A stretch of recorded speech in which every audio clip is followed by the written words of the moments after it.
Pemerintah hari ini resmi mengeluarkan mata uang rupiah emisi 2016. Sejumlah tempat penukaran uang pun ramai dikunjungi warga yang ingin mendapatkan atau menukar mata uang baru. Di Jakarta, antusiasme warga yang ingin menukar mata uang rupiah emisi 2016 terlihat di antrian pusat perbelanjaan Blok M, Jakarta Selatan. Gubernur Bank Indonesia Agus Martowardoyo ikut memantau langsung bagaimana proses dan antusiasme warga yang ingin menukar. Bank Indonesia resmi meluncurkan 11 mata uang rupiah emisi 2016 dengan gambar pahlawan nasional. Mata uang ini terdiri dari 7 pecahan uang kertas dan 4 pecahan uang logam. Sementara itu di Surabaya, kantor Bank Indonesia perwakilan Jawa Timur juga dipadati warga yang ingin menukar uang. Sebagian warga mengaku ingin mengoleksi uang rupiah baru, sementara ada juga yang sengaja menukar uangnya karena penasaran. Dalam waktu dekat, Bank Indonesia akan mendistribusikan uang rupiah yang baru ke seluruh wilayah.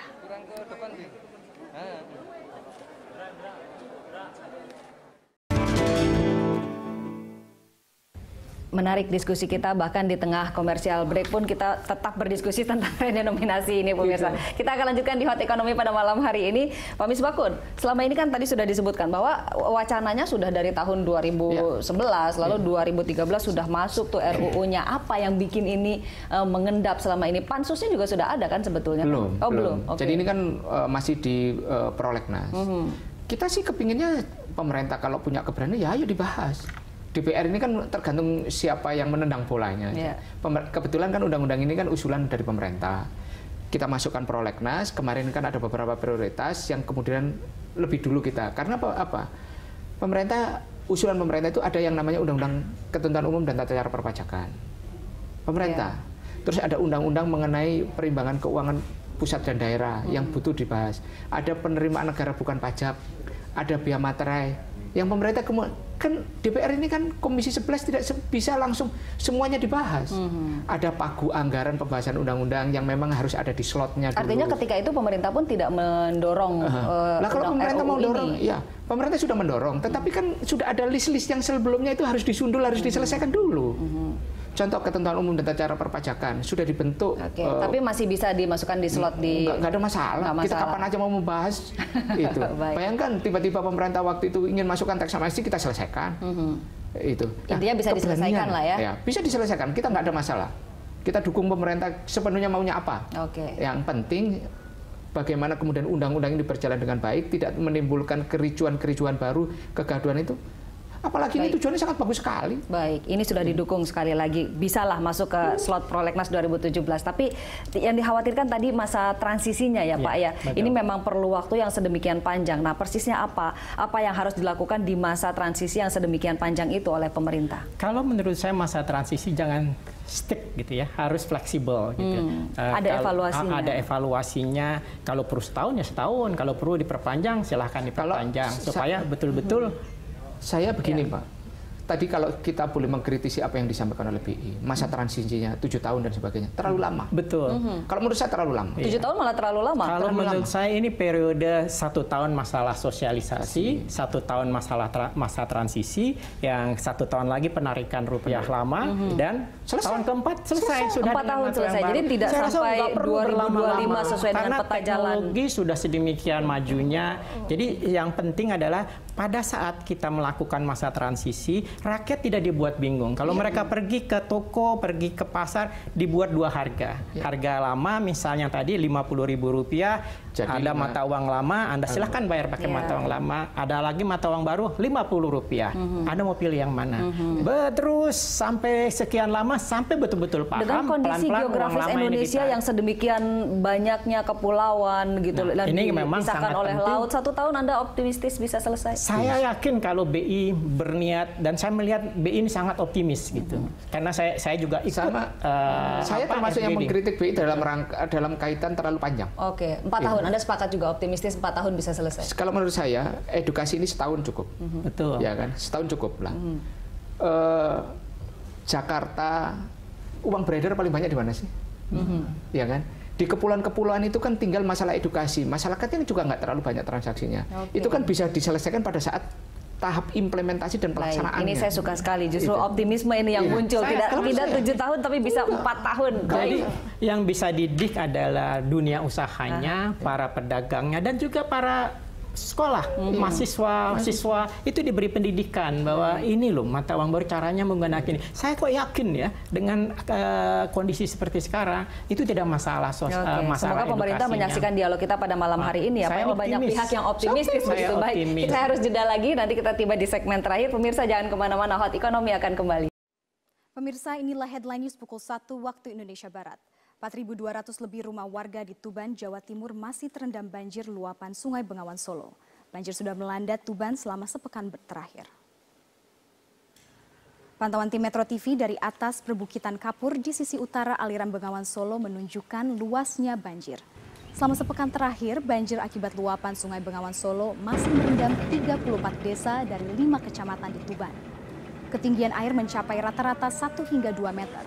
4 desa diantaranya terisolasi dengan 14.500 lebih jiwa terdampak. Namun demikian, hampir sebagian besar warga masih enggan mengungsi. Sejumlah petugas melakukan patroli keliling menggunakan perahu untuk menjaga keamanan dan menawarkan perahu untuk beraktivitas. Badan Penanggulangan Bencana Daerah BPBD Tuban mencatat banjir tahun ini adalah yang terparah dalam 5 tahun terakhir.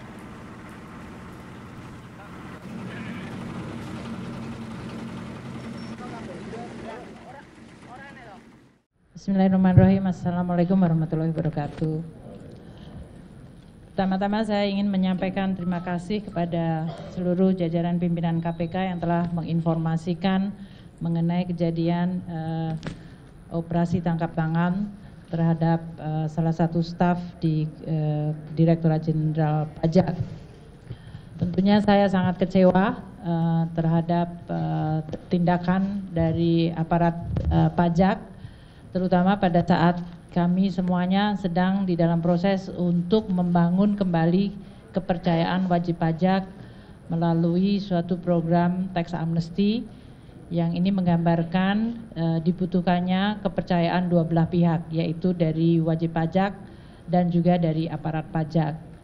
Tindakan yang dilakukan oleh Oknum HS dari Direktorat Jenderal Pajak mencerminkan suatu pengkhianatan terhadap prinsip-prinsip tata kelola yang baik, integritas, dan kejujuran yang selama ini merupakan nilai-nilai yang dianut oleh Kementerian Keuangan dan Direktorat Jenderal Pajak.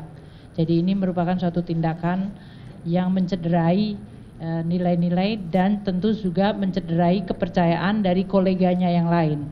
Seperti dikatakan oleh pimpinan KPK, Pak Agus, bahwa sebagian besar dari jajaran Direktorat Jenderal Pajak adalah para aparat yang punya komitmen tinggi untuk membangun institusi pajak menjadi institusi yang bisa dipercaya oleh publik untuk mengumpulkan kewajiban sangat mengecewakan bagi seluruh jajaran Direktorat Jenderal Pajak dan tentu bagi pimpinan di Kementerian Keuangan, termasuk saya sendiri secara pribadi yang sangat kecewa. Kami Kementerian Keuangan, saya sendiri akan terus mendukung langkah KPK untuk mengusut kasus ini secara tuntas. Kasus ini sudah masuk di dalam proses penegakan hukum dan oleh karena itu Kementerian Keuangan akan berkomitmen membuka akses yang seluas-luasnya bagi KPK untuk mendalami kasus ini. Karena saya sangat menginginkan bahwa momentum ini akan menjadi salah satu trigger atau pemicu yang kredibel bagi pembersihan dan perbaikan Direktorat Jenderal Pajak.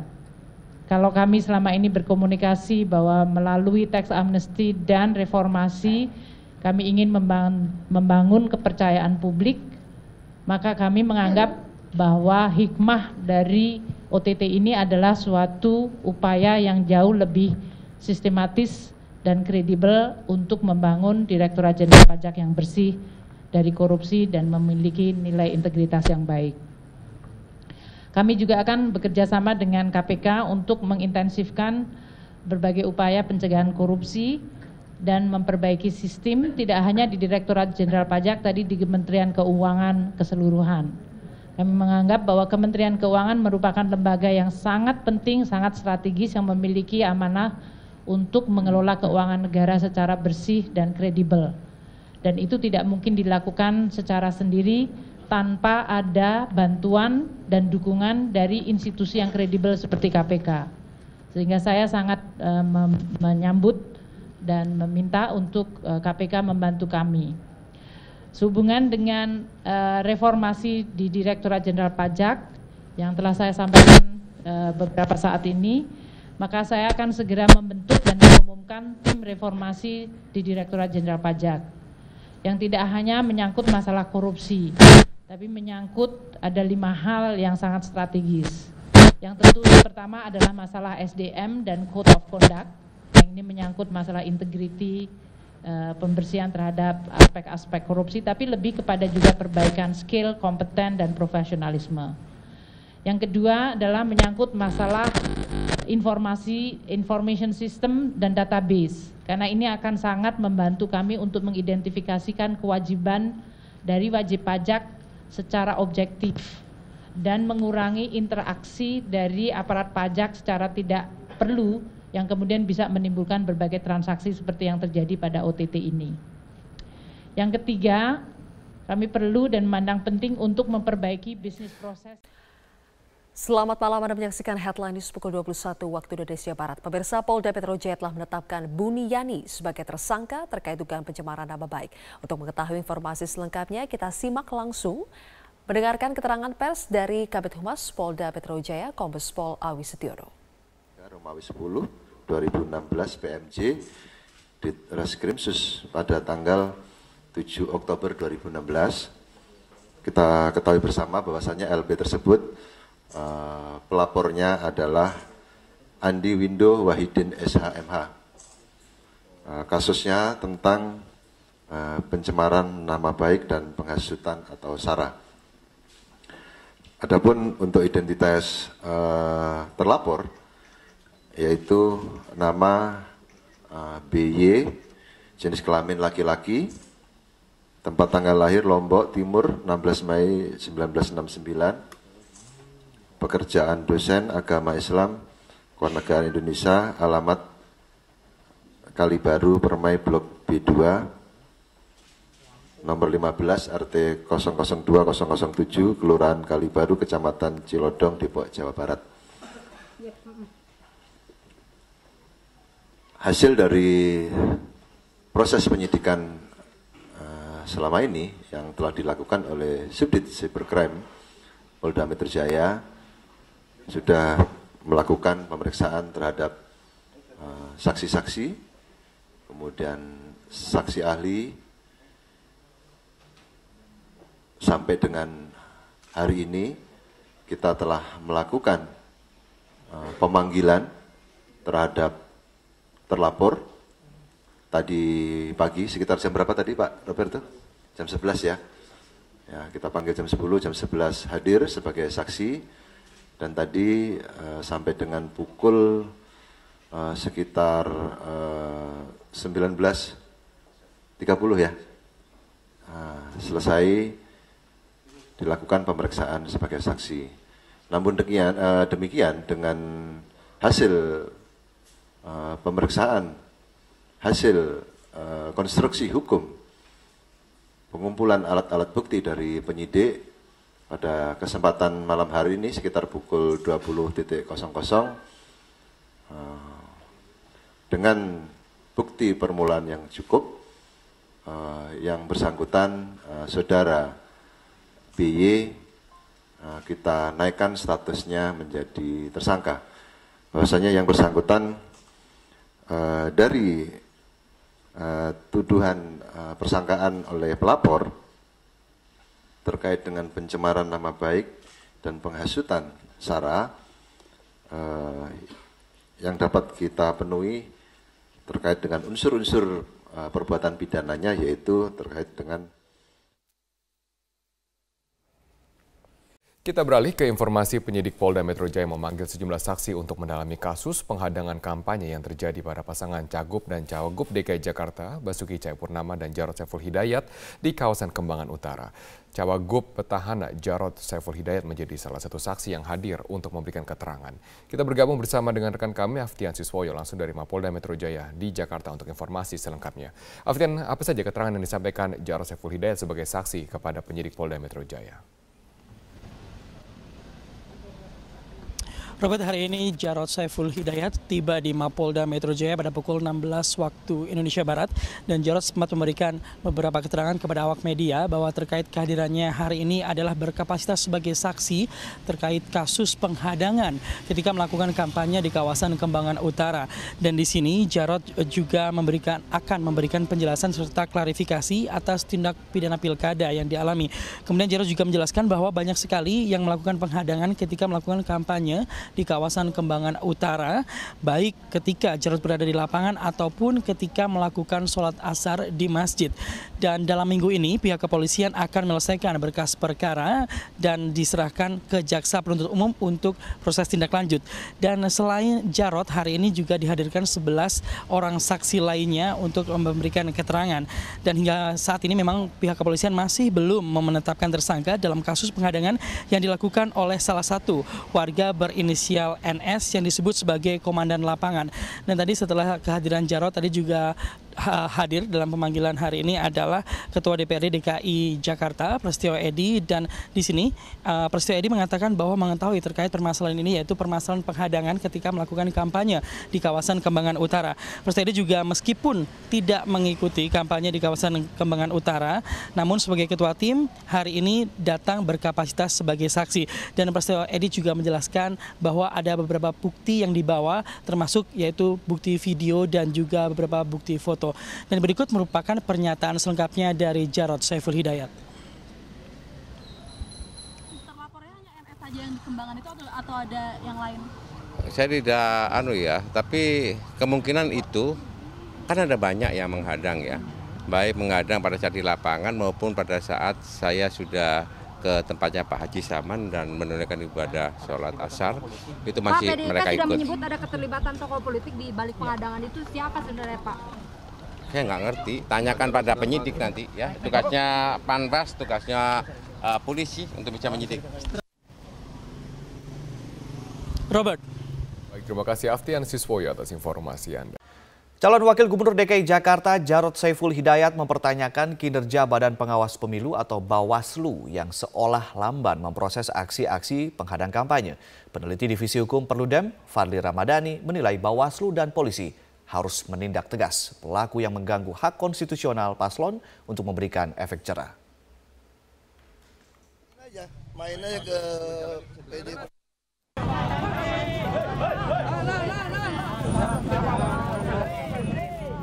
Kegiatan kampanye pasangan calon kepala daerah DKI Jakarta, Basuki Cahayapurnama dan Jarod Saiful Hidayat sempat berulang kali mendapatkan gangguan dari sekelompok massa. Tercatat telah lebih dari 5 kali pasangan Ahok Jarod dihadang sejak masa kampanye digelar pada 28 Oktober lalu. Calon Wakil Gubernur DKI Jakarta Jarod Saiful Hidayat sempat mempertanyakan kinerja Badan Pengawas Pemilu atau Bawaslu yang dianggap lamban memproses aksi-aksi penghadang yang diterima pasangan calon gubernur dan calon wakil gubernur nomor urut 2 ini. Tanyakan kepada Bawaslu. Makanya tadi Panwas kan ikut ya. Panwas jam ini ada belakang ya. Aku bilang ya, harusnya aku kan pernah juga ditolak di sini. Pernah nggak ditolak? Pernah. Di Kalibaru. Kenapa nggak langsung diproses? Saksinya banyak, buktinya ada, orangnya kelihatan, ya nggak? Saya aja ngomong, bukan warga situ, dia warga RW 7, kami ketemu RW 1, ya nggak? Nah gitu dong. Ketua Badan Pengawas Pemilihan Umum atau Bawaslu DKI Jakarta, Mimah Susanti, membantah abai memproses laporan pelanggaran pemilu. Ia mengaku Bawaslu telah memproses seluruh laporan yang dilayangkan tim kampanye Ahok Jarot. Dari 4 laporan, hanya 1 yang memenuhi unsur pidana. Ada 1 laporan yang disampaikan oleh tim pasangan calon nomor urut 2 itu yang memenuhi unsur tindak pidana pemilu. Dan itu sudah kita tindak lanjuti atau kita rekomendasikan kepada pihak kepolisian.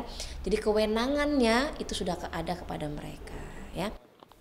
Peneliti Divisi Hukum Perludem, Fadli Ramadhani menilai penolakan kampanye paslon yang terjadi di DKI sudah masuk dalam pelanggaran serius. Karena itu, ia meminta Bawaslu dan polisi segera bertindak. Penolakan ini atau bukan penolakan sebetulnya, tapi mengganggu tahapan kampanye ini mesti ditindak secara hukum. Nah, makanya pembelajaran penindakan secara hukum itu nanti akan memberikan efek jera kepada orang yang akan melakukan atau orang yang masih melakukan. Nah, makanya menurut saya ini tidak bisa dibiarkan.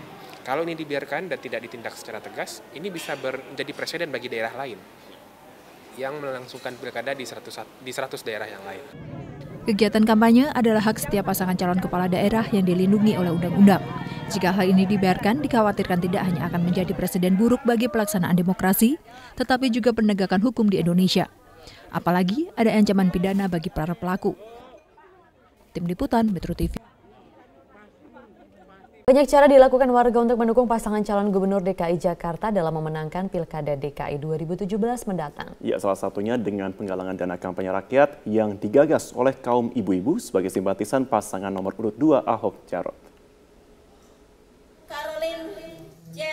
Dalam rangka mendukung pasangan petahana Ahok Jarot, kelompok ibu-ibu arisan di RW 12 Pejagalan Penjaringan Jakarta Utara menggalang dana kampanye rakyat. Meski sederhana, sejumlah ibu mengaku sukarela menyumbangkan uang mereka terhadap perjuangan Ahok Jarot. Komunitas ibu-ibu arisan merasa bahwa pasangan Ahok Jarot telah memberikan bukti dalam pembangunan ibu kota Jakarta, termasuk diantaranya sejumlah program kerja yang telah dirasakan kaum perempuan. Nah, memang kita mengumpulkan dana ini itu nanti untuk dari kita untuk kita juga tergerak, ibu-ibu kita tergerak karena sumbangan itu karena kita merasa menginginkan punya pemimpin yang jujur dan anti korupsi. Karena bapak-bapak itu yang telah memberikan kita ke anak-anak kita sekolah dan kita lingkungan juga bersih semuanya. Adanya inisiatif warga dalam penggalangan dana kampanye rakyat disambut baik oleh tim relawan kampanye rakyat Ahok Jarot. Tim relawan mengaku terharu atas kepedulian warga untuk mendukung perjuangan pasangan Ahok Jarot. Oke, jadi dari ibu-ibu arisan di sini mereka biasa sebulan sekali memang melakukan arisan, dan pada arisan di bulan ini mereka mengundang kita dari tim penggalangan dana untuk bersama-sama melakukan kampanye rakyat untuk mendukung Basuki Jarot sebagai pasangan calon gubernur dan wakil gubernur. Jadi ibu-ibu yang arisan tadi agak bingung mau ikut berpartisipasi dalam kampanye rakyat, tapi caranya gimana? Jadi kemarin perwakilan ibu RT-nya datang ke Rumah Lembang. Para ibu berharap agar hasil dana yang dikumpulkan bisa digunakan sebaik-baiknya untuk pemenangan pasangan Ahok Jarot pada Pilkada DKI 2017 mendatang. Dari Jakarta, Muhammad Rian, Metro TV. Nisha, bagaimana keberlangsungan acara di sana? Marvin, saat ini digelar acara Parade Bhinneka Tunggal Ika di kawasan Patung Kuda, Monas, Jakarta Pusat, dan saat ini ratusan warga masyarakat berkumpul di sini. Saat ini sedang digelar berdoa dari lintas agama, dari umat lintas agama. Mereka ini berdoa untuk kelancaran acara Parade Bhinneka Tunggal Ika dan juga untuk kebinekaan di Indonesia yang kemarin sempat terpecah. Tadi kami sempat berbincang dengan beberapa warga yang ada di sini. Mereka mengikuti acara ini dengan tujuan agar bisa menjadi bagian dari untuk merawat kebinekaan di sini. Dan menariknya juga nanti mereka akan berjalan titiknya dari sini, dari kawasan Patung Kuda untuk menuju ke kawasan Bundaran Hotel Indonesia. Dan nanti di sepanjang perjalanan menuju ke Bundaran Hotel Indonesia mereka akan menampilkan pertunjukan, berbagai pertunjukan dari atau yang ada di Indonesia seperti ada Reok Ponorogo, kemudian ada ondel-ondel, ada debus, dan juga ada barongsai. Dan yang menarik juga mereka ada di sini adalah diminta oleh penggagas acara ini untuk menggunakan pakaian adat dari seluruh Indonesia. Dan bagi mereka yang tidak memakai pakaian adat bisa menggunakan kaos bernuansa merah putih. Dan selain itu nantinya juga mereka berada di sini untuk bersama-sama, atau pesan yang ingin disampaikan adalah untuk memberitahu masyarakat bahwa perbedaan ataupun keberagaman yang ada di Indonesia inilah yang menyebabkan Indonesia menjadi kaya, Indonesia menjadi satu. Dan berikut adalah pernyataan selengkapnya dari penggagas Parade Bhinneka Tunggal Ika. Kita ingin merayakan kembali yang namanya kebinekaan di negeri ini. kita ingat bahwa konstitusi kita itu adalah Pancasila, Undang-Undang Dasar 45 yang di dalamnya itu sangat menempatkan kebinekaan, keberagaman bangsa ini sebagai salah satu faktor pemersatu bangsa ini gitu. Dengan format yang sangat cair, bikin happy, semua bisa terlibat. Kita akan melihat bagaimana beragamnya kebudayaan, tradisi, agama negeri ini gitu. Ya Marvin, dan sesaat lagi ratusan peserta Parade Bhinneka Tunggal Ika ini akan berjalan menuju ke Bundaran Hotel Indonesia, dan nanti kita akan bertemu lagi di Bundaran Hotel Indonesia untuk menyaksikan seperti apa perjalanan mereka dari Patung Kuda Monas Jakarta Pusat. Sementara demikian Marvin, kembali ke Anda di studio. Selamat siang pemirsa, inilah Headline News pukul 14 waktu Indonesia Barat. 15 nelayan dinyatakan hilang akibat kapal berbendera Thailand dan kapal nelayan tabrakan di perairan Tuban, Jawa Timur. Berdasarkan informasi petugas Pelabuhan Brondong Lamongan, tabrakan terjadi pada pukul 4 dini hari tadi saat kapal berbendera Thailand KM Tyson sempat membawa tapioka dari Thailand tujuan Surabaya bertabrakan dengan KM Mulia Sejati. Dan untuk mengetahui bagaimana upaya pencarian 15 nelayan yang hilang, saat ini kita sudah terhubung dengan Pak Misngadi, Syah Bandar Pelabuhan Brondong, Lamongan, Jawa Timur. Selamat siang, Pak. Selamat siang. Ya, bagaimanakah upaya atau bagaimanakah kronologis peristiwa ini, Pak? Siap. Kronologi kejadian ini tadi pagi sekitar pukul 4 pagi. Itu kapal nelayan Mulia Sejati ditabrak MV Tyson 4. Ya. Di posisi kurang lebih 17 mil dari Pelabuhan Brondong gitu, Pak. Ya. Bagaimanakah upaya pencarian saat ini, Pak? Untuk posisi sekarang sudah tahap evakuasi terhadap 12 orang yang selamat. Untuk yang 15 masih belum diketahui nasibnya. Jadi ini yang 12 untuk dievakuasi ke Pelabuhan Lamongan Sorbes untuk mendapatkan pertolongan lebih lanjut gitu, Pak. Jadi masih 15 orang masih dicari ya Pak Misngadi ya? Siap, ini Basarnas beserta tim lainnya menyisir para korban tersebut untuk mencari keberadaan mereka gitu, Pak. Baik, Pak Misngadi, dari 15 orang yang masih dicari, apakah warga negara mereka semua warga negara Indonesia, Pak? Oh, yang dicari ini warga negara kita, Pak. Ini baik. Nelayan dari Juwana, Jawa Tengah gitu, Pak. Ya. Baik, terima kasih Pak Misngadi telah memberikan informasi kepada kami. Selamat malam pemirsa, aksi teror terhadap kandidat kepala daerah kembali terjadi di Provinsi Aceh. Kali ini penembakan terjadi di rumah calon gubernur Aceh Tarmizi Karim oleh orang tidak dikenal. Dan untuk mengetahui informasi selengkapnya, kita terhubung dengan Dazen Frila langsung dari Banda Aceh. Dazen, bagaimana kronologi penembakan rumah Tarmizi Karim? Ya, Rory, dari informasi yang kami peroleh, aksi penembakan ini terjadi pada Rabu malam sekitar pukul 19 waktu Indonesia Barat di kediaman salah satu calon gubernur Aceh bernomor urut 1 Tarmizi Karim, yaitu tepatnya terletak di Jalan Todak Gampong, Bandar Baru, Dusun Piranha, Kecamatan Kuta Alam, Kota Banda Aceh. Tidak ada korban jiwa dalam peristiwa ini, dan menurut keterangan saksi mata, yaitu Fahri, anak dari Tarmizi Karim sendiri, mendengar suara letusan setelah sempat melihat seorang sosok yang melintas di luar pagar kediamannya dengan menggunakan 1 unit sepeda motor. Fahri sendiri tidak mengetahui bahwa suara tersebut adalah suara letusan senjata api, dan ia baru mengetahui aksi ini adalah aksi teror atau penembakan setelah diberitahu pihak Pamtub atau pengamanan tertutup Tarmizi Karim bahwa terdapat lubang bekas tembakan di pagar rumahnya yang juga terpantul pada pagar garasi. Sementara selongsong peluru juga telah ditemukan di dalam areal rumah, dan insiden ini terjadi ketika Tarmizi dan keluarga sedang dalam perjalanan dari Kabupaten Aceh Timur menuju Kota Banda Aceh.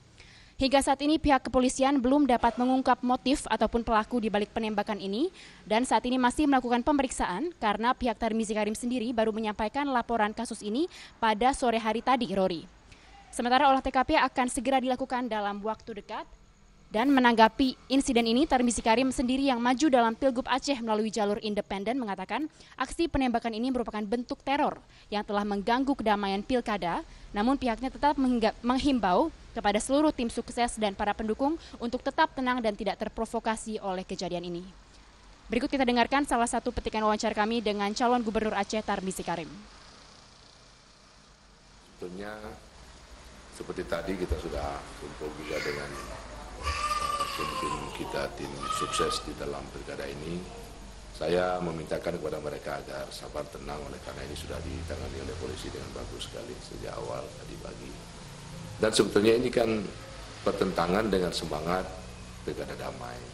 Itu yang baru baru seminggu yang lalu kita sudah kumpul di Mapolda di bawah koordinasi Pak Kapolda dan pengarahan Bapak Gubernur, yang semangat kita kan spirit kedamaian ini.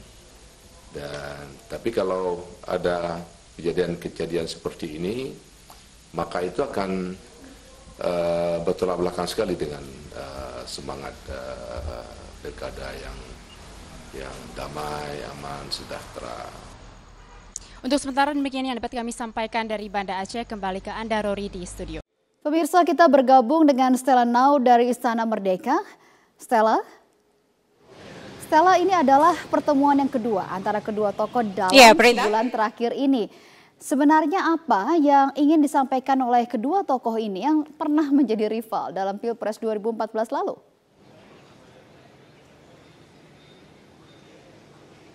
Menarik sekali satu hal yang disampaikan oleh Presiden Joko Widodo dan Ketua Umum Gerindra Prabowo tadi saat bertemu santai ya, mereka ngobrol di depan Istana Merdeka.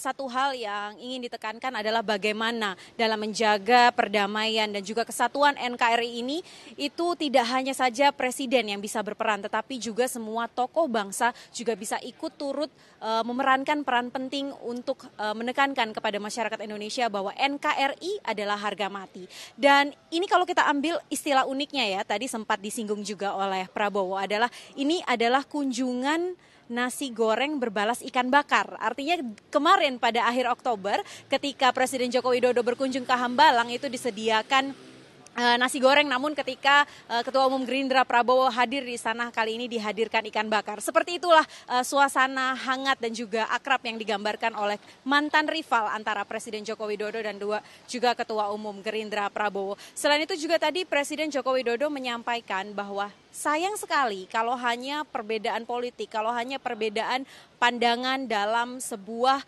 tatanan menjalankan pemerintahan itu menjadi pengganggu dan kemudian merugikan masyarakat, menjadi halangan bagi kita untuk membangun bangsa Indonesia. Karena kalau kita lihat pada tanggal demo 4 November kemarin, sebenarnya safari-safari politik seperti ini itu sudah dilakukan oleh Presiden Joko Widodo, tidak hanya kepada partai, tapi juga di kalangan pemuka agama. Dan juga banyak diskusi-diskusi yang juga sudah dilakukan oleh Presiden Joko Widodo. Namun menarik kita ikuti langsung bagaimana pernyataan Presiden ini untuk menekankan bahwa NKRI adalah harga mati. Berikut pernyataan Presiden Joko Widodo. Dan saya dengan Pak Prabowo juga berkomitmen untuk bersama-sama menjaga Indonesia yang majemuk ini. Jangan kita tidak menginginkan kita terpecah belah gara-gara perbedaan politik. Tidak. Karena sangat mahal harganya bagi negara kesatuan Republik Indonesia.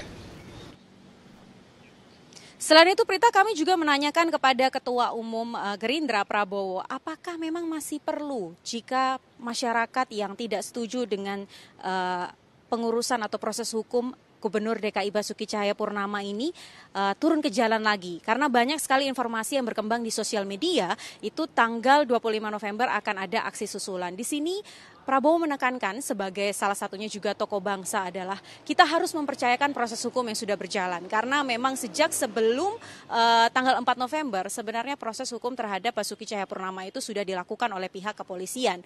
Jadi ketika kemarin sudah digelar perkaranya, sudah jelas status hukumnya, tentunya kita harus menunggu lebih lanjut apakah kepolisian akan bekerja secara profesional atau tidak, itu yang harus diawasi. Sehingga tidak perlu lagi ada aksi turun ke jalan yang kemudian berujung gaduh ataupun ricuh. Seperti apa pernyataannya, kita ikuti langsung pernyataan Ketua Umum Gerindra Prabowo.